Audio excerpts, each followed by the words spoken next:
Pengusaha ternama Buleleng, Hadi Wijaya alias Aliang, 74 tahun, dijebloskan ke sel tahanan atas dugaan penggelapan yang dilaporkan rekan bisnisnya. Aliang ditahan kejaksaan setelah kasusnya dilimpahkan untuk proses hukum lebih lanjut.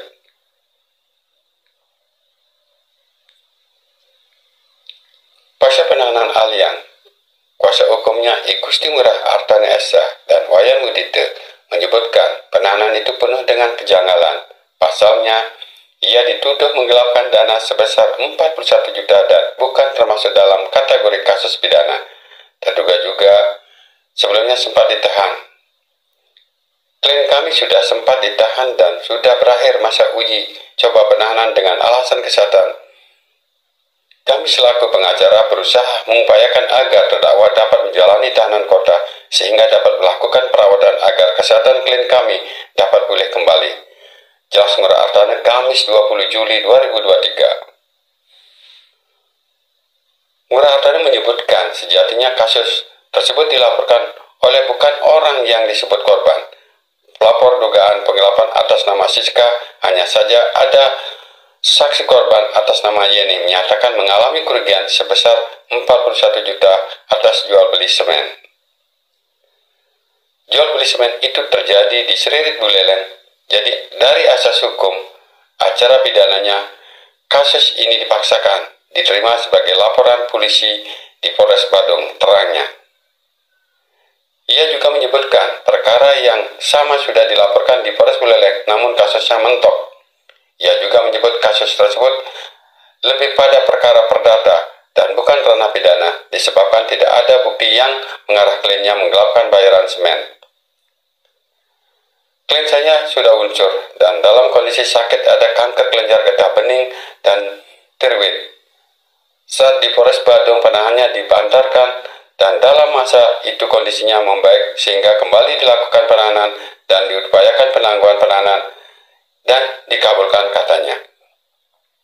Begitu juga dalam proses penyerahan berkas sempat terjadi beberapa kali penundaan dan kemudian dinyatakan P21 penyerahan barang bukti dan tersangka ke kejaksaan. Dan kemudian kata Ngurah Artane, kliennya tetap ditahan padahal telah mengajukan berbagai argumen agar kliennya dapat mengikuti proses hukum dari luar tahanan.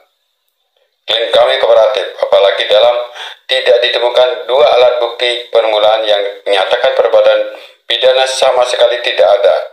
Ini tidak profesional dan perkara pesanan. Dari logika hukum perkara ini tidak masuk ranah pidana, ngaco dan dipaksakan, tegasnya. Setelah kasus kliennya dilimpahkan jaksa ke pengadilan, Ngurah Artane mengaku akan memperjuangkan hak kliennya termasuk mendapatkan hak penangguhan penahanan, terlebih kliennya sudah unsur dan sakit-sakitan. Harapan saya, keadilan bisa ditegakkan pengadilan karena sejak awal kasus ini dipaksakan. Ujar sembari menandaskan penangguhan penahanannya ditolak oleh Kejaksaan Negeri Badung. Dari Kejaksaan Negeri Bandung, Tim Liputan Balijani melaporkan. Untuk melaksanakan pikirannya itu kan seperti tidak tahu punya orang tua umur 77 tahun dan mengidap sakit kanker gitu loh. Pelimpahan kali ini bagaimana Pak? Pak menganggap bahwa ini prosesnya bagaimana Pak? Proses tidak profesional ya. Artinya bahwa dari semenjak awal laporan ini dibuat oleh orang yang sebenarnya bukan korban gitu ya. Siapa namanya Pak? Ibu Siska ini bukan apa-apa di dalam laporan polisi ini ya. Tetapi ada satu sosok perempuan bernama Ibu Yeni yang diperiksa sebagai saksi korban menyampaikan bahwa dia mengalami kerugian 41 juta atas jual beli semen. Jual beli semen itu di mana terjadinya? Di Singaraja, di Seririt.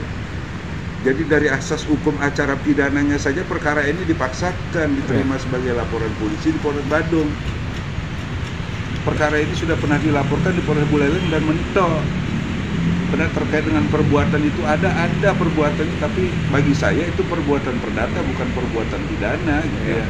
Karena tidak ada satu bukti pun yang disodorkan oleh pelapor ini, oleh saksi korban ini terkait dengan klien saya itu ngemplang uang semen. Ini satu klien saya orang sudah uzur ya. Sudah tua, umur 77 tahun, dalam keadaan sakit mengidap kanker.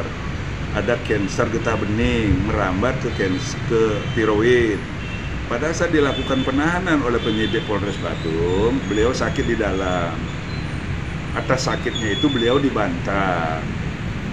Dalam masa pembantaran beliau membaik, keluar dari pembantaran, kembali lagi ke dalam, tetapi kami mengupayakan agar beliau dapat pengalihan penangguhan penahanan, dikabulkanlah oleh pihak Polres Badung. Kan begitu kan, dalam perjalanannya lalu pelimpahan berkas tahap 1, berkas ini dinyatakan belum lengkap. Dua tahap lah ya, ada P19 satu kali, ada pemenuhan lengkap.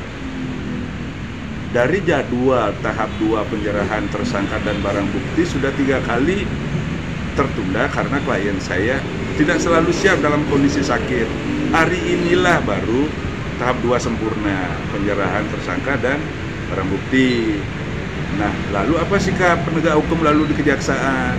Jauh-jauh hari kami sudah melakukan upaya untuk menyampaikan, oke, klien saya kooperatif untuk mengikuti proses persidangannya. Tapi mohon kebijakan para penegak hukum di kejaksaan agar supaya klien kami itu bisa melaksanakan kewajiban hukumnya dari luar, bukan dalam status ditahan. Karena tidak ada kewajiban kerugian 41 juta dan kasusnya masih abu-abu ini.